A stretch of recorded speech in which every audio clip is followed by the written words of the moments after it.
Ilmu Ulat Sutera. Audiobook, novel silat. Cerita, Huang Ying. Bab 31. Fu Hongxun menyusul tiba. Dari jauh dia sudah dapat melihat kejadian antara Tian Liongxiangjin dengan Wan Feiyang. Wajahnya menyiratkan perasaannya yang bingung. Tapi dia terus berlari menghampiri dan menepukkan telapak tangannya ke arah batok kepala Tian Liongxiangjin. Orang itu tidak menghindar. Dia jatuh pingsan seketika. Sementara itu, tubuh Wan Fei yang berguncang-guncang dan gemetaran. Melihat keadaannya, Fu Hongxun cemas sekali. Dia segera menghampiri dan memapah tubuh Wan Fei yang. Kemudian dia mengulurkan tangan meraba kening anak muda itu. Dia terkejut sekali sebab kening anak muda itu dingin bagai balok es. "Gitu aku, apa yang terjadi?" tanya Fu Hongxun sambil menarik tangannya dari kening Wan Fei yang. Anak muda itu berusaha membuka mulutnya. Serangkum uap putih yang dingin memancar keluar. Seluruh wajahnya mengalir keringat sedingin es. Tubuh Fu Hongxun bergetar. Tiba-tiba pikirannya tergerak. Apalagi setelah dia melihat kotak kosong yang tergeletak di atas tanah. Dia ingat Tian Liongxiangjin pernah dihipnotis dengan ilmu pembetot sukma oleh hujan, maka dia segera dapat menduga apa yang telah terjadi. Cepat-cepat dia mengedarkan pandangannya ke sekeliling. Dia tidak berani berdiam lama-lama di tempat itu. Dengan gugup dia memapah Wan Fei yang berjalan ke depan. Tubuh anak muda itu masih menggigil terus. Wajahnya sudah semakin pucat. Meskipun ilmu silat Luci tinggi sekali, tapi di bawah keroyokan 5 pentolan dari Xiao Yaokok, dia hanya dapat menangkis dan menghindarkan diri. Jitsang dan Tai Chu Pei sudah roboh di tangan geledek dan kilat sejak tadi. Para pengawal itu sungguh-sungguh tak dapat diharapkan lagi. Dengan mengandalkan ilmu silat mereka, tentu saja bukan tandingan hujan, angin, kilat, maupun geledek. Luci yang melihat rekan dan para pengawalnya roboh satu persatu merasa sangat marah sekaligus panik. Sekali perhatiannya terpencar, telapak tangan Tianti langsung menghantamnya dan waktu yang bersamaan pedang kilat juga berhasil melukainya. Dia sadar kalau bertarung terus, dia pasti akan mati di sini. Dan dia juga sadar Tian Liongxiangjin pasti sudah diperalat oleh mereka. Kalau hanya berdasarkan tenaganya sendiri, apalagi dalam keadaan seperti ini, tentu sulit merebut kembali Soat Lian dari tangan mereka. Padahal dia sendiri terluka, perhatiannya tidak dapat terpusat lagi. Dia menarik napas dalam-dalam, berturut-turut dia melemparkan 4 buah gelang emasnya untuk membuka jalan dan melarikan diri secepat kilat. Jarum hujan langsung disebarkan, namun tidak sanggup mengejar bayangan tubuh Luci. Baru saja orang yang lainnya bermaksud mengejar, tapi mereka kembali dicegah oleh Tianti. Luci berlari ke arah pusat kota di mana dia datang tadi. Hal ini membuktikan bahwa untuk sementara dia sudah tidak berminat merebut kembali Soat Lian tersebut. Sedangkan tujuan Tianti hanya Soat Lian itu. Fu Hongxun seorang diri pergi menemui Tian Liongxiangjin. Mereka masih belum dapat memastikan apakah tidak akan terjadi sesuatu pada diri gadis itu. Tianti memberi perintah dengan bentakan lantang. Dalam sekejap angin, hujan, kilat, dan geledek segera menerjang ke arah Fu Hongxun pergi. Tianti menyusul di belakang. Belum lama kelima orang itu pergi, Toku Hong dan beberapa pentolan Butibun menyusul tiba. Melihat keadaan di tempat itu, mereka sadar telah terlambat setindak. Apalagi setelah memerhatikan bekas luka para pengawal yang sudah menjadi mayat, mereka segera dapat diketahui bahwa semua ini adalah hasil perbuatan orang-orang Xiao Yaokok.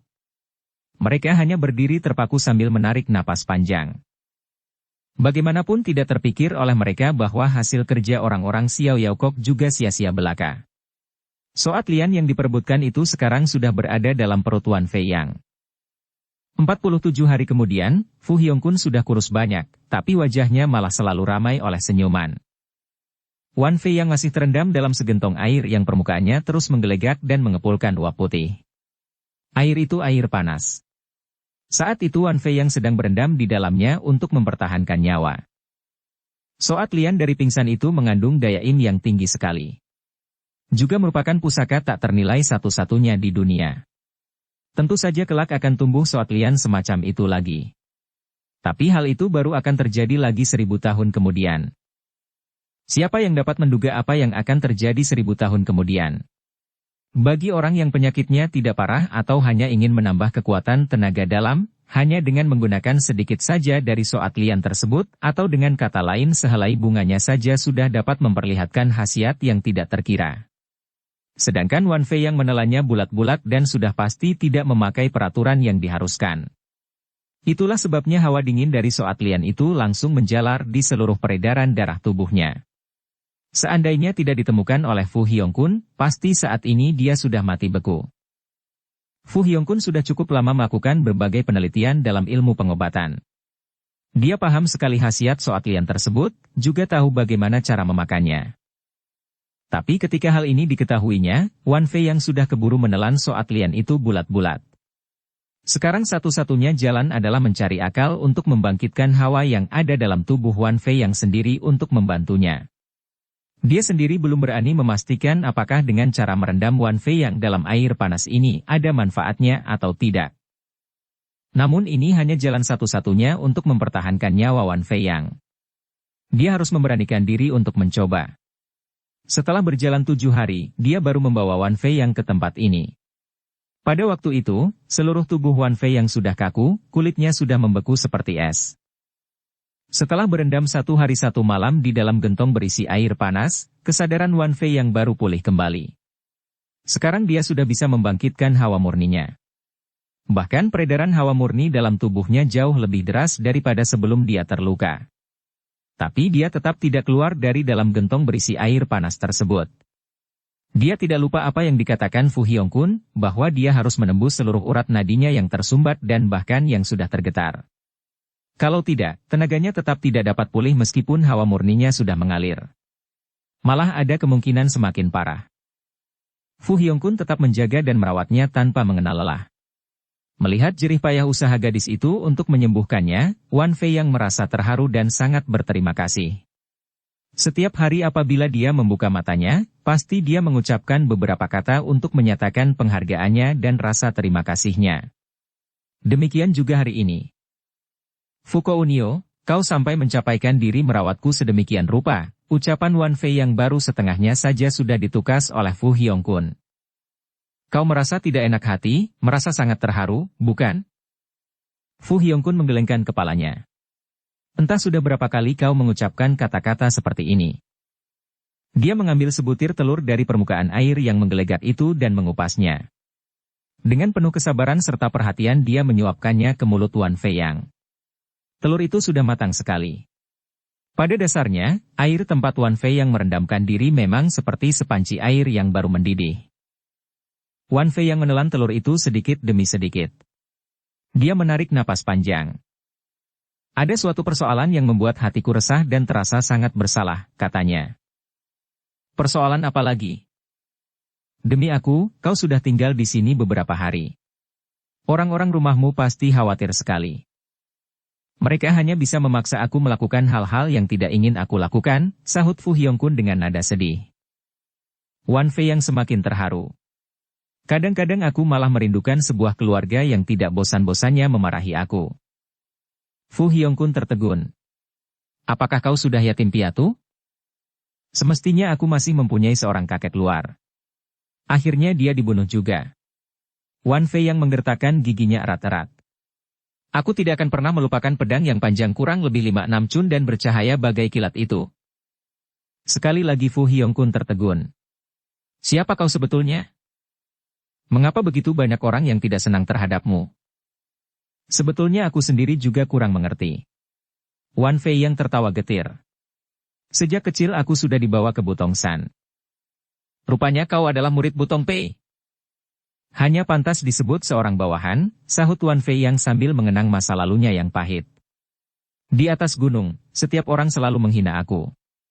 Belum pernah ada satupun orang yang menghargaiku. Terakhir aku malah difitnah sebagai murid murtad yang membunuh Chiang Bunjin Butong Pei. Tubuh Fu Hongkun tergetar mendengar kata-katanya.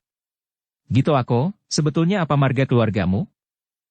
Sebetulnya aku memang Shigi, tapi karena ayahku menyucikan diri dan menjadi Chiang Bunjin Butong Pei, maka aku mengikuti si ibu. Shiwan. Bahkan suara Fu Hongkun pun ikut bergetar sekarang. Kau adalah Wan Fei yang.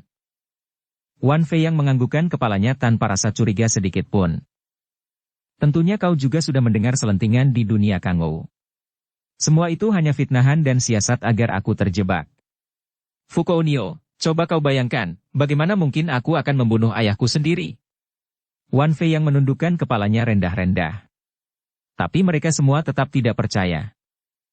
Aku percaya, sahut Fu Hongkun menundukkan kepalanya juga. Wan Fei yang langsung tersenyum mendengar ucapannya. Kalian orang-orang dari marga Fu semuanya baik-baik. Setidaknya yang pernah aku temui semuanya terdiri dari orang baik. Di Butongsan saat ini, aku yakin juga hanya Futo Ako seorang yang masih mempercayaiku. Futo Ako? Namanya Fu Gyoksu. Hati Fu Hongkun tertekan seketika. Seharusnya aku mendatangi Butongsan dan mencari Futo Ako untuk menjelaskan semuanya, kata Wan Fei yang selanjutnya. Jangan sekali-kali kau pergi lagi ke Butongsan, kata Fu Hongkun tanpa sadar. Kenapa? Tanya Wan Fei yang bingung. Fu Hongkun termangu-mangu sesaat. Aku takut lukamu belum sembuh sama sekali. Kalau kau pergi ke Butongsan, mungkin kau justru akan menemui bahaya. Wan Fei yang sama sekali tidak mendengar nada suara Fu Hongkun yang mengandung kesedihan. Hati Hongkun semakin tertekan. Dia berpesan kepada Wan Fei yang agar jangan banyak pikiran dulu. Yang paling penting sekarang adalah menyembuhkan lukanya. Dia tidak berkata apa-apa lagi. Gentong tempat Wan Fei yang dicurahi air panas alami yang memancar dari sebuah lubang di atas kepalanya. Mereka berada di dalam sebuah gua yang dalam dan terpencil. Tidak ada orang yang datang mengganggu. Hari ini berlalu dengan sunyi dan tenang. Namun hati Fu Hongkun semakin resah dan serba salah. Dari keterangan Wan Fei yang, sedikit banyaknya dia sudah tahu apa yang terjadi pada diri anak muda itu. Justru hal inilah yang membuat hatinya tidak tenang. Dia ingin mengaku terus terang di depan Wan Fei yang, tapi dia tidak mempunyai keberanian itu. Dia sungguh menyesali dirinya sendiri yang terlahir dalam keluarga pentolan manusia-manusia terlicik di dunia. Pagi-pagi buta pada hari kedua. Dia keluar dari tempat persembunyian mereka dan menuju sebuah dusun terdekat. Diberikannya Wan Fei yang satu setel pakaian. Dia juga meminjam kertas serta mopit untuk menulis sepucuk surat yang ringkas, kemudian bergegas kembali ke gua itu. Tidak diragukan lagi bahwa dia sebenarnya adalah seorang gadis yang berjiwa luhur dan berhati besar. Tapi dia tetap memerlukan keberanian besar untuk mengungkapkan kata-katanya dalam surat. Dia harus mengatakan bahwa dia adalah adik kandung Fu Gyoksu. Sedangkan Fu Gyoksu itulah pembunuh yang sebenarnya. Sekembalinya ke gua tersebut, tengah hari sudah menjelang. Wan Fei yang masih berendam di dalam gentong berisi air panas dengan mata terpejam rapat. Keringat menetes dari keningnya. Fu Hongkun menatap anak muda itu sekian lama. Kemudian dia meletakkan pakaian serta surat tadi di atas sebuah batu di sisi gentong.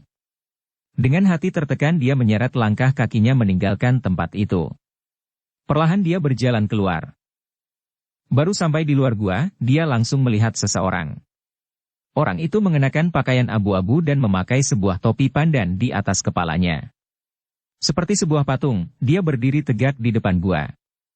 Tidak terdengar sedikit pun suara dan juga tidak mendongakkan kepala. Siapa? Tanya Fu Hongkun sambil menghentikan langkah kakinya. Orang itu mendongakkan kepalanya terbahak-bahak. Dia melepaskan topi pandan yang dipakainya. Tampaklah seraut wajah yang dipenuhi cambang yang lebat. Kemudian dia mengeluarkan sebuah gelang berukuran besar dari keranjang pandan yang disandangnya di bahu. Tanpa mengeluarkan gelang besar itu saja, Fu Hongkun sudah mengenalinya sebagai Cibuki Moanci. Hatinya tergetar. Tanpa disadari kakinya mundur satu langkah. Luci tertawa dingin. Kau tentu masih kenal siapa diriku. Mana Soatian dari pingsan itu, bentaknya lantang. Fu Hongkun menggelengkan kepalanya dengan perasaan panik. Aku tidak tahu. Tempo hari kau yang pergi mengejar Tian Leong Xiang Jin. Kalau kau tidak tahu, siapa lagi yang bisa mengetahuinya? Jawab. Mata Luci bersinar tajam. Apakah kau menyimpannya di dalam gua ini? Tanpa sadar Fu Hongkun melirik ke dalam gua. Dia menggoyangkan tangannya dengan gugup. Bukan. Iya atau bukan, masuk saja ke dalam kita akan mengetahuinya, kata Luci sambil melangkah ke dalam. Fu Hongkun menghalanginya dengan kalang kabut. Sepasang telapak tangannya menghantam ke depan. Gelang sebesar Luci bergerak. Keduanya saling menyerang dan menghindar. Tidak sampai 13 jurus, Luci sudah berhasil memuntir pergelangan tangan Fu Hongkun. Budak cilik, aku sudah mengikuti sejak dari dusun tadi. Aku sama sekali tidak menyadarinya. Dengan mengandalkan ilmu silatmu yang demikian rendah, kau berani melawan aku, sindirnya tajam. Begitu ucapannya selesai, telapak tangan Luci langsung menghantam punggung Fu Hongkun sehingga gadis itu terpental sejauh 2 depa. Tubuhnya segera berkelebat dan menyelinap ke dalam gua. Wan Fei yang masih berendam di dalam gentong air panas. Matanya terpejam rapat dan napasnya kadang-kadang tersengal-sengal, kadang-kadang teratur. Luci menatapnya dengan saksama. Keningnya berkerut ketat. Bocah belon ini, mengapa dia duduk di dalam gentong berisi air mendidih? Kalau dilihat dari tampangnya dia seperti tidak merasa kepanasan sedikit pun. Apakah Soat Lian dari pingsan itu sudah termakan olehnya? Luci bertanya-tanya dalam hati. Dia masih menatap Wan Fei yang dengan bingung. Fu Hongkun menerjang masuk kembali ke dalam gua. Keluar, bentak Luci sambil menghantamkan telapak tangannya sekali lagi. Tubuh Fu Hongkun tergetar hebat dan terpental keluar dari gua tersebut. Tapi dengan nekat, dia merangkak bangun dan maju lagi. Mengingat bahwa dia sudah kehilangan Soat Lian itu, dia sudah dapat membayangkan kalau dirinya akan disalahkan oleh Kaisar. Bukan saja jabatannya akan terlepas, bahkan nyawanya pun belum tentu dapat dipertahankan. Hatinya semakin panas. Amarah meluap di dadanya. Kekejian dalam jiwanya timbul seketika. Dia bersuit aneh dan tubuhnya melesat ke angkasa, sepasang tangannya menghantam ke arah ubun-ubun kepala Wan Fei yang. Tepat pada saat itu, sepasang mata Wan Fei yang tiba-tiba terbelalak. Sepasang telapak tangannya terangkat ke atas. Plak! Tepat menyambut sepasang telapak Luci, lalu tubuhnya mencelat keluar dari gentong air seketika itu juga. Telapak tangan kedua orang itu saling menekan, ternyata Luci malah terhentak oleh tenaga Wan Fei yang sampai berjungkir balik lalu melayang turun ke tanah. Telapak tangan mereka pun terpisah. Tangan kanan Luci bergerak. Gelang emasnya sudah tergenggam, di antara suara desingan yang memekakan telinga, gelang itu meluncur menyerang bagian tubuh Wan Fei yang. Urat penting pada tubuh Wan Fei yang sudah tersambung kembali berkat bantuan Soat Lian, dan setelah berendam dalam air panas sekian lama, tenaga dalamnya juga sudah pulih kembali. Sepasang telapak tangannya mengincar dengan gencar. Suara angin menderu. Gelang emas Luci tidak mempunyai kesempatan mendekatinya sama sekali. Oleh karena itu, Luci semakin panik juga kemarahannya bertambah. Tubuhnya secara tiba-tiba terjungkir balik di tengah udara, sebuah demi sebuah gelang emas kecil meluncur saling susul menyusul membuka sebuah liang di antara kibasan telapak tangan Wan Fei yang. Tubuhnya segera menerjang masuk ke tempat yang lowong dan gelangnya yang besar dihantam ke depan. Sepasang telapak tangan Wan Fei yang dirangkapkan lalu bergeser ke samping. Dia menghindarkan diri dari gelang emas yang meluncur. Lalu dia membalikkan tubuhnya, sepasang telapak tangannya direnggangkan kemudian maju 2 langkah dan secepat kilat menjepit gelang besar tersebut. Luci terkejut sekali. Tapi dia cukup gesit, tangan kanannya agak menekuk sedikit membentuk cakar harimau dan meluncur mengincar tenggorokan Wan Fei yang. Anak muda itu menundukkan kepalanya, mendadak telapak tangannya direnggangkan dan gelang besar pun terlepas dari jepitannya, lalu telapak tangannya seperti angin kencang menghantam dada Luci.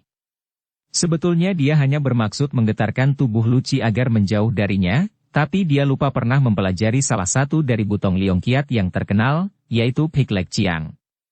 Bukan saja tenaga dalamnya sudah pulih, malah kekuatannya berlipat ganda dibandingkan sebelumnya. Dapat dipastikan bahwa saat ini dia dapat menghancurkan sebuah bukit dengan mudah. Bahkan lebih dahsyat dari ilmu telapak tangan yang dikuasai oleh Tian Liong Xiang Jin semasa jayanya. Isi perut dan dada Luci tergetar hancur. Tubuhnya terpental jauh lalu menghantam dinding gua. Wan Fei yang melihat keadaan itu langsung tertegun. Tanpa sadar dia termangu-mangu dan berulang kali menatap sepasang telapak tangannya sendiri. Tiba-tiba dia berteriak lantang. Fuko Unio, ilmu silatku sudah pulih kembali seperti dulu, sambil berteriak, dia menerjang ke depan. Fu Hongkun justru sudah melihat bahwa ilmu silat Wan Fei yang telah pulih kembali dan sedang bertarung melawan Luci. Hatinya gembira sekaligus cemas. Dia mundur ke depan gua tapi tidak meninggalkan tempat tersebut. Dia takut terjadi perubahan pada diri Wan Fei yang. Sekarang tiba-tiba Wan Fei yang berteriak sambil menerjang keluar. Tanpa sadar dia mundur 2 langkah. Wan Fei yang melesat mendekati lalu memeluk bahunya erat-erat. Fukounio, kau lihat, aku sudah sembuh, katanya penuh semangat. Tentu saja Fu Hiyongkun ikut gembira juga sedih. Dia menarik napas panjang. Wanto aku, syukurlah kau sudah sembuh. Hatiku menjadi lega sekarang. Wan Fei yang memandanginya dengan tatapan penuh terima kasih. Baru saja dia ingin mengucapkan beberapa patah kata sebagai pernyataan hatinya, Fu Hiyongkun sudah menukas. Aku akan pergi sekarang. Wan Fei yang tertegun seketika. Mengapa kau harus pergi? Tanyanya seperti orang linglung. Kalau kau sudah membaca surat itu, kau tentu akan mengerti sendiri. Surat? Surat apa? Wan Fei yang semakin tidak mengerti. Surat itu ada di atas tumpukan pakaianmu yang baru. Aku meletakkannya di atas batu. Kalau kau bermaksud mengatakan sesuatu, katakan saja langsung. Untuk apa harus menulis surat segala macam, desak Wan Fei yang. Fu Hiyongkun tertawa pahit. Lebih baik kau masuk ke dalam dan baca dulu surat itu. Nanti baru kita bicarakan hal lainnya. Baik. Aku akan masuk mengambil surat itu. Wan Fei yang tidak lupa menambahkan, kau tunggu sebentar di sini. Fu Hiyongkun menganggukkan kepalanya. Matanya telah mengembangkan air mata. Wan Fei yang membalikkan tubuhnya dan masuk ke dalam gua. Air mata Fu Hiyongkun tak tertahankan lagi. Dia menangis tanpa suara. Surat yang dikatakan Fu Hiyongkun tidak ada di atas batu, tapi di dalam air. Pasti terbang terembus kibasan telapak tangan Wan Fei yang dan Lu Qi ketika bertarung tadi. Cepat-cepat Wan Fei yang mengambil surat itu. Dia membuka lipatannya dan langsung tertegun. Surat itu sudah luntur oleh air. Sama sekali tidak terbaca apa yang tertulis di atasnya. Fukounio, sambil memanggil dia menerjang keluar dari dalam gua. Tapi Fu Hiyongkun sudah tidak terlihat lagi. Wan Fei yang tidak habis pikir. Dia masih berteriak beberapa kali memanggil gadis itu, tapi meskipun tenggorokannya hampir kering, tetap saja tidak terdengar sahutan dari Fu Hiyongkun.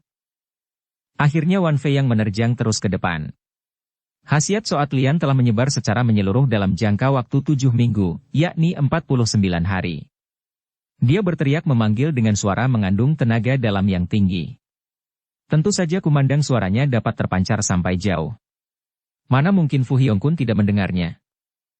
Sebetulnya dia berada di antara rimbunan dedaunan dan ranting yang terletak tidak seberapa jauh dari gua tersebut. Dia tidak bergerak atau bersuara sedikit pun. Dia mendengar Wan Fei yang berteriak memanggil namanya berulang kali, kemudian melesat melintas di depannya.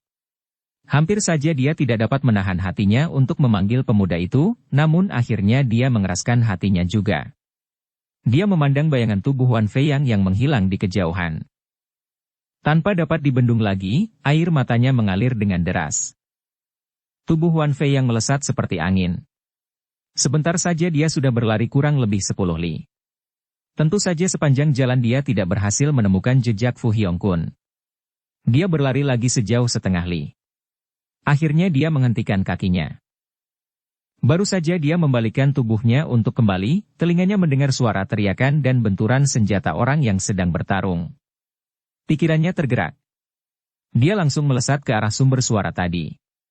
Sampai saat ini, dia masih juga belum sadar bahwa dengan mengandalkan ilmu ginkangnya sekarang, apabila Fu Hiyongkun juga mengambil jalan yang sama, tidak mungkin belum terkejar olehnya. Meskipun dia belum tahu Soat Lian yang dimakannya adalah tumbuhan langka yang hanya berbunga 1000 tahun sekali dan sangat berkhasiat, tapi karena ilmunya pulih dalam waktu sedemikian singkat, malah dia sebenarnya masih belum bisa menerima kenyataan ini. Hanya beberapa kali loncat, dia sudah mencapai tempat terjadinya pertarungan. Di sana ada 4 orang, tapi yang bertarung hanya 3 orang. Salah satu dari ketiga orang itu dikenalnya dengan baik. Orang itu bukan Fu Hiyongkun yang sedang dicarinya, tetapi Kuan Tiong Liu. Yang bergabung melawan Kuan Tiong Liu adalah Hek Pai Suangmo. Boleh dibilang mereka bertarung dengan main-main. Keduanya hanya menggunakan tangan kosong. Tidak membawa senjata apapun. Kuan Tiong Liu menggerakkan pedangnya dengan gencar. Tetapi bukan saja dia tidak sanggup melukai Hek Pai Siang Mo, malah beberapa kali tangannya tertangkap dan terpelintir sampai jatuh bergulingan di tanah. Tampaknya Hek Pai Siang Mo masih belum berminat membunuhnya. Cara turun tangan mereka masih diperhitungkan baik-baik. Yi Peisa yang berdiri di samping tidak hentinya berteriak agar mereka menghentikan pertarungan itu. Hek Pai Siang Mo tidak memedulikannya. Sedangkan dia tidak bisa berbuat apa-apa. Dengan mengandalkan kepandaiannya yang cetek itu, dia tidak mungkin dapat membantu banyak kepada Kuan Tiong Liu. Bukannya dia tidak mencoba, tapi hanya dalam sekali gebrak, dia sudah terdesak mundur oleh Hek Pai Siang Mo. Rambut Kuan Tiong Liu yang biasanya terikat rapi sudah terlepas dari riap-riapan. Pakaiannya koyak tidak keruan. Juga kotor oleh tanah dan debu. Tampangnya mengenaskan sekali. Namun dia masih mengatupkan mulutnya rapat-rapat. Dia tidak memohon ampun atau meratap kesakitan. Dia hanya mengertakkan giginya erat-erat dan memberi perlawanan sebisanya. Wan Feiyang yang memerhatikan sekian lama dari sudut jalan, tidak dapat menahan dirinya lagi. Dia berteriak lantang dan melesat ke depan. Suara teriakannya bagai guruh yang menggelegar di atas langit. Hati keempat orang itu sampai tergetar serentak. Tanpa sadar orang-orang yang sedang bertarung menghentikan gerakannya seketika. Wan Fei yang melayang turun tepat di tengah-tengah Kuan Tiong Liu dan Hek Pai Siang Mo. Kau rupanya. Melihat yang datang adalah Wan Fei yang, Kuan Tiong Liu tertegun di tempat. Siapa kau? Bentak Hek Mo Qian dengan mata mendelik. Apakah kau kaki tangan manusia Shikuan ini? Tanya Pek Mo Qian. Bo Antui bernama Wan Fei yang. Hanya kebetulan lewat di tempat ini. Kalau hanya kebetulan lewat, teruskan saja perjalananmu. Jangan ikut campur urusan kami, kata Hek Mo Qian masih dengan lagak garang. Sinar mata Wan Fei yang berputar ke sekeliling. Kalian berdua Cian Pue menghina dua anak muda dengan cara demikian, apakah tidak takut akan menjadi bahan tertawaan teman-teman dunia Kangou? Pek Mo Qian tertawa dingin. Tahukah kau siapa adanya budak perempuan itu? Dia adalah murid kami. Bocah Shikuan ini bukan saja merayunya agar bersedia melarikan diri bersama-sama, dia malah membujuknya untuk mencuri ilmu pusaka perguruan kami. Coba kami beri keadilan, apa yang harus kami lakukan terhadap kedua bocah itu? Wan Fei yang terpana mendengar keterangan itu. Sesaat kemudian dia menoleh kepada Kuan Tiong Liu. Kuan Heng, apabila yang dikatakan kedua Cian Pue ini benar adanya, maka engkaulah yang bersalah. Kuan Tiong Liu merasa rada malu, tapi pada dasarnya dia memang orang yang keras kepala. Dia masih berusaha untuk mungkir. Siapa yang salah dan siapa yang benar, sulit dijelaskan dalam waktu ini. Aku orang Shikuan tidak berminat banyak bicara. Kuan To aku. Yi Peisa seperti mengatakan sesuatu, tapi kemudian dibatalkannya. Kau tidak perlu takut. Paling banter kita mati bersama di sini, kata Kuan Tiong Liu menghiburnya. Kalau begitu, Lohu akan mengabulkan niatmu, teriak Pek Mo Qian. Tubuhnya berkelebat. Telapak tangannya meluncur ke depan. Hek Mo Qian tidak mau ketinggalan, dia ikut-ikutan menyerang Kuan Tiong Liu. Wan Fei yang cepat-cepat maju dan meluruskan lengannya menghadang kedua orang itu. Sepasang telapak tangan Hek Pai Siang Mo tepat menghantam lengannya itu, tapi Wan Fei yang sama sekali tidak apa-apa. Cian Pui berdua. Ada apa-apa kita bisa bicarakan baik-baik, katanya gugup. Bocah busuk, teriak Pek Mo Qian. Berani benar kau mencampuri urusan kami berdua? Kalau kau benar-benar merasa dirimu hebat, kalahkan dulu kami berdua. Urusan ini biar kau yang selesaikan. Wan Fei yang menatap Hek Pai Siang Mo secara bergantian. Kemudian dia beralih memandang Yi Peisa dan Kuan Tiong Liu, lalu melihat telapak tangannya sendiri. Akhirnya dia menganggukkan kepalanya. Baik. Boan gue terpaksa kurang ajar. Hek Pai Siang Mo saling lirik sekilas. Mereka tertawa dengan berdiri berdampingan, mereka menyerang Wan Fei yang serentak. Mereka dapat menduga bahwa ilmu silat anak muda itu pasti cukup tinggi. Oleh karena itu, begitu turun dari tangan mereka segera mengerahkan tenaga sebanyak 10 bagian. Mereka berniat menyelesaikan pertarungan itu secepatnya dan meringkus Wan Fei yang. Siapa sangka setelah bertarung sebanyak 100 jurus lebih, bukan saja mereka tidak berhasil meringkus Wan Fei yang, malah ilmu anak muda itu tampaknya semakin sempurna. Bukan hanya Hek Pai Siang Mo saja yang kebingungan, sampai-sampai Kuan Tiong Liu ikut menyaksikan jalannya pertarungan dengan mata terbelalak. Selama ini dia sudah pernah dikalahkan 2 kali oleh Wan Fei Yang. Terhadap ilmu yang dikuasai oleh anak muda itu, boleh dibilang dia cukup memahami kehebatannya. Tapi apa yang dilihat olehnya di depan mata sekarang, ilmu silat Wan Fei Yang bukan saja tidak punah malah lebih hebat beberapa kali lipat. Pada mulanya gerakan Wan Fei Yang memang agak kaku. Hal ini disebabkan oleh terlukanya dia di tangan Toku Buti sehingga ilmu silatnya punah selama beberapa waktu. Selama ini dia tidak pernah berlatih silat lagi. Bahkan ingatannya tentang gerak jurus-jurus juga harus diingatnya kembali. Namun setelah lewat beberapa saat, dia mulai terbiasa kembali. Itulah sebabnya orang yang tidak mengerti, mengira ilmu kepandaiannya telah mengalami kemajuan pesat. Padahal ilmunya masih yang itu-itu juga. Hanya tenaga dalamnya yang bertambah beberapa kali lipat. Sekarang tiba-tiba ilmunya sudah pulih kembali berkat Soat Lian yang ditelannya. Wan Fei yang ibarat bocah kecil mendapatkan kembali mainannya yang sudah lama hilang. Semakin bertarung, dia semakin bersemangat. Sedangkan di pihak Hek Pai Siang Mo, berbeda lagi ceritanya. Semakin bertarung mereka semakin kewalahan. Makin lama hati mereka jauh semakin kecut. Beberapa kali mereka berusaha menggabungkan tenaga dan mengerahkan ilmu andalan mereka. Mereka bermaksud menggunakan ilmu Pinghun Sin Kang, semacam ilmu yang mengerahkan tenaga dingin ke dalam lawan sehingga darahnya membeku. Beberapa kali mereka berhasil menghantam Wan Fei Yang dengan ilmu istimewanya itu, tapi tampaknya anak muda tersebut tidak terpengaruh sama sekali. Bahkan ada serangkum hawa dingin yang menolak lewat tubuh Wan Fei Yang, yang berbalik menyerang tubuh mereka. Tentu saja Hek Pai Siang Mo tidak tahu bahwa Wan Fei Yang telah menelan bunga Soat Lian yang dinginnya entah berapa kali lipat ilmu Pinghun Sin Kang mereka. Tentu saja Wan Fei Yang tidak menunjukkan apa-apa terkena hantaman mereka, malah hawa dingin dalam tubuhnya segera menolak balik hawa dingin tersebut. 300 jurus telah berlalu. Tiba-tiba sepasang telapak tangan Wan Fei yang melihat titik kekosongan di antara kedua iblis hitam putih itu, ia langsung mencengkeram pergelangan tangan Hek Pai Siang Mo. Sekejap kemudian dia melepaskannya kembali dan mencelat mundur beberapa depa. Terima kasih karena kedua Cianpue telah mengalah, katanya dengan rendah hati. Hek Pai Siang Mo sampai terpaku sekian lama di tempatnya. Sejenak kemudian Pek Mo Qian berniat menyerang kembali, tapi ditahan oleh Hek Mo Qian. Iblis hitam itu menghampiri Wan Fei Yang. Pahlawan memang lahir dari generasi muda. Orang Siwan, Hek Pai Siang Mo mengaku bukan tandinganmu. Urusan ini biar kau saja yang selesaikan. Wan Fei Yang langsung menoleh kepada Kuan Tiong Liu. Kuan Heng, harap kau kembalikan kitab ilmu pusaka kedua Cianwei ini. Mendengar ucapannya, bukan hanya Kuan Tiong Liu saja yang tertegun, bahkan Hek Pai Siang Mo juga kebingungan. Mereka benar-benar tidak menyangka pendirian Wan Fei yang begitu adil. Kuan Tiong Liu memerhatikan Wan Fei yang sejenak. Akhirnya dia mengeluarkan selembar kulit kambing dari balik pakaiannya dan menyodorkannya ke arah Hek Pai Siang Mo. Pek Mo Qian menerima lembaran kulit kambing tersebut dan membentangkannya. Di atasnya terdapat tulis-tulisan kecil dengan huruf dan beberapa gambar yang aneh-aneh. Pek Mo Qian menganggukkan kepalanya. Bagaimana dengan Yi Peisa? Tanyanya. Kuan Tiong Liu menatap ke arah Yi Peisa kilas kemudian menoleh kembali kepada Hek Pai Siang Mo. Cinta kasih kami sudah dalam, kami masih berharap agar kalian berdua orang tua akan merestuinya, kata Kuan Tiong Liu. Pek Mo Qian mendengus dingin.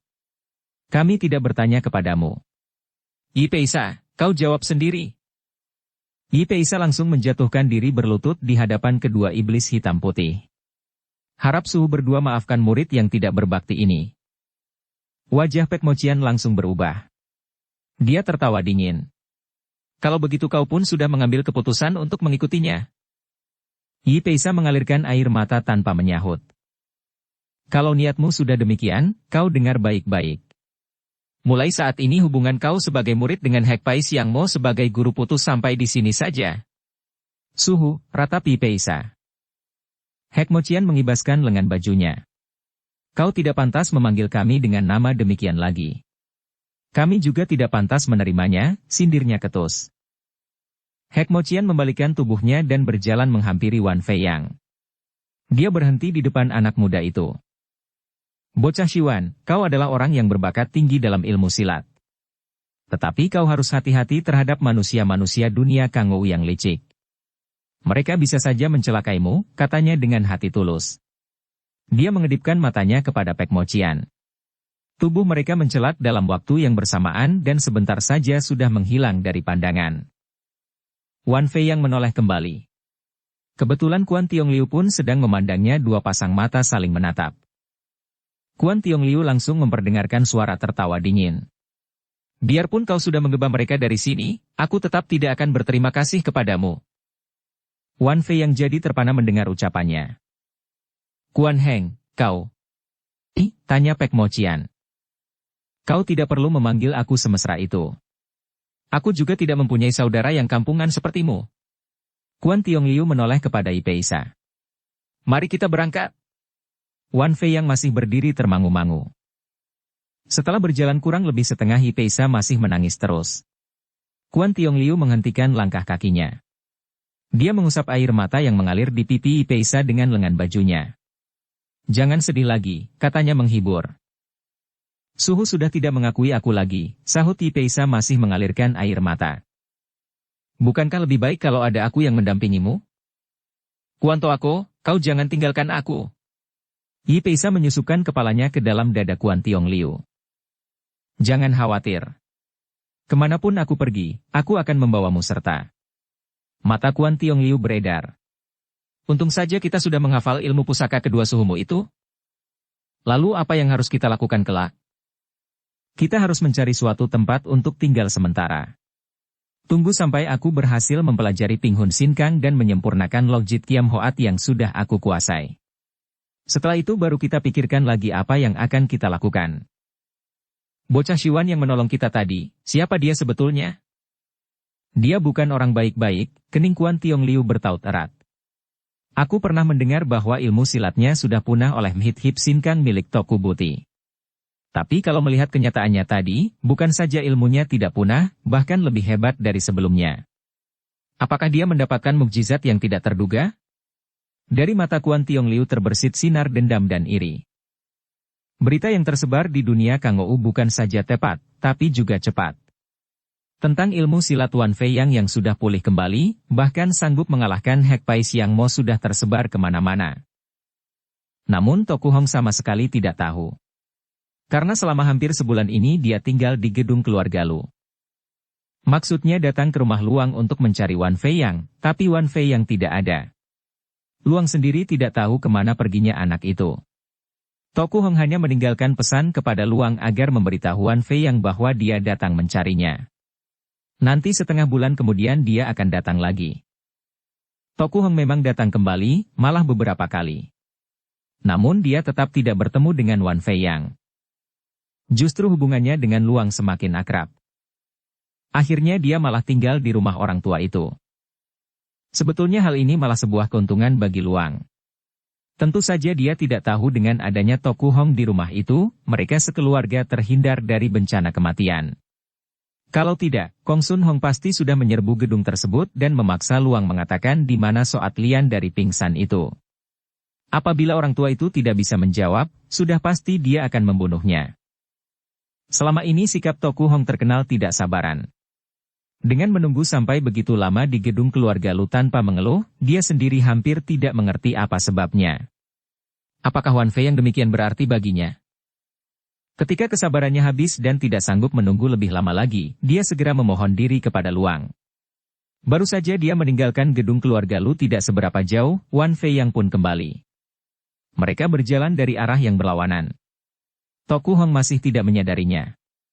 Dia berjalan tanpa semangat dengan kepala tertunduk. Tiba-tiba ada orang yang menyentuh bahunya. Toku Hong terkejut sekali. Telapak tangannya sudah siap menghantam. Ketika dia melihat orang yang menyentuhnya adalah Wan Fei Yang. Xiao Yang, sapa Toku Hong tanpa sadar. Hatinya tergetar. Wan Fei Yang menatapnya lekat-lekat. Sudah berapa hari kau menunggu aku di sini? Tanyanya tiba-tiba. Kapan aku menunggumu? Toku Hong mana mau mengaku. Dia merasa malu. Kemudian dia berbalik bertanya. Kau sendiri kemana saja begitu lama baru muncul lagi? Sebetulnya dengan mengajukan pertanyaan itu, dia sendiri sama saja sudah mengakui bahwa dia sudah menunggu beberapa hari. Wan Fei yang paham sekali sifat Toku Hong. Dia tidak membongkar rahasia kebohongannya. Malah dia agak terharu. Beberapa hari ini, bagiku bagaikan hidup dalam mimpi, katanya. Pokoknya kau harus menceritakan semuanya kepadaku sampai hal sekecil-kecilnya, sahut Toku Hong. Bukankah hal itu sama saja dengan kau menyuruh aku bercerita sampai pagi menjelang? Aku tidak peduli, kata Toku Hong sambil mendorong tubuh Wan Fei yang ke depan. Tentu saja Wan Fei yang tidak dapat menolak. Kedua orang itu berjalan di bawah mentari yang hampir tenggelam. Mereka sama-sama tidak menyadari bahwa tindakan mereka sudah di bawah pengawasan orang-orang Toku Buti. Mereka masih bercakap-cakap dengan asyik. Toku Buti sudah mengetahui peristiwa Wan Fei yang menelan Soat Lian tanpa sengaja. Dia juga sudah mendengar bahwa bukan saja ilmu silat anak muda itu sudah pulih kembali tetapi malah lebih hebat dari sebelumnya. Tempo hari memang mereka datang terlambat. Mereka tidak bertemu dengan orang-orang Xiao Yao Kok, malah mereka bertemu dengan Tian Leong Xiangjin. Pada saat itu Tian Leong Xiangjin sudah sadar kembali.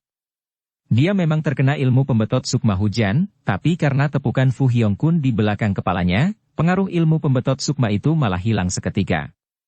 Namun dia tetap tidak dapat mengingat urusan yang terjadi setelah dia terkena pengaruh ilmu iblis itu.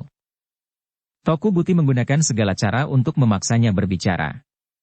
Sampai-sampai hampir dia memutuskan seluruh urat nadi di anggota tubuh Tian Leong Xiangjin untuk menyiksanya agar mau berbicara. Setelah diperlakukan semena-mena dan tanpa perasaan oleh Toku Buti, Tian Leong Xiangjin hanya dapat mengatakan bahwa yang terakhir diingatnya adalah dia memasukkan Soat Lian tersebut ke dalam mulut seorang pemuda. Dia juga mengatakan bahwa belum tentu keterangannya benar karena dia hampir tidak dapat membedakan apakah benar-benar terjadi atau dalam mimpi saja. Ingatannya sadar sekilas ketika Fu Hongkun menghantam kepalanya, tapi hanya sekian saja. Bahkan bagaimana rupa Wan Fei yang pun tidak dapat diingatnya kembali. Pertama-tama Toku Buti tidak habis pikir siapa pemuda yang dimaksudkannya.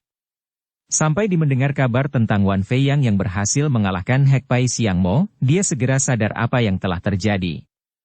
Apalagi setelah mendapat laporan bahwa Toku Hong berada bersama-sama Wan Fei yang, dadanya hampir meledak karena marah. Dia segera menurunkan perintah agar memanggil Toku Hong kembali ke kantor pusat.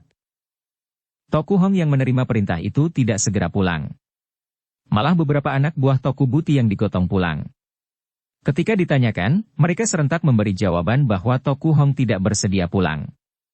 Mereka mencoba memaksa, tetapi mereka dipukul satu persatu oleh Wan Fei Yang dan diusir dari tempat itu. Toku Buti marah sekali. Baru saja dia berniat menurunkan perintah agar Wan Fei yang dibunuh, lalu Toku Hong diseret pulang untuk menerima hukuman sesuai peraturan yang berlaku, Toku Hong sudah muncul di depan pintu. Tadinya Toku Hong bersikeras tidak mau kembali ke Butibun, tapi Wan Fei yang membujuknya. Dia tidak mau gadis itu menjadi buronan yang dikejar dan dianggap sebagai murid murtad. Lagi pula dia sendiri harus ke Butongsan untuk menyelidiki siapa pembunuh Chisiong Tojin. Dengan demikian terpaksa dia harus berpisah untuk sementara dengan Toku Hong. Gadis itu masih mencoba bersikeras, tapi dalam keadaan seperti ini, dia terpaksa membenarkan saran Wan Fei Yang. Bersambung ke bab 32. Dukung kami dengan subscribe, follow, like, komen dan share. Terima kasih.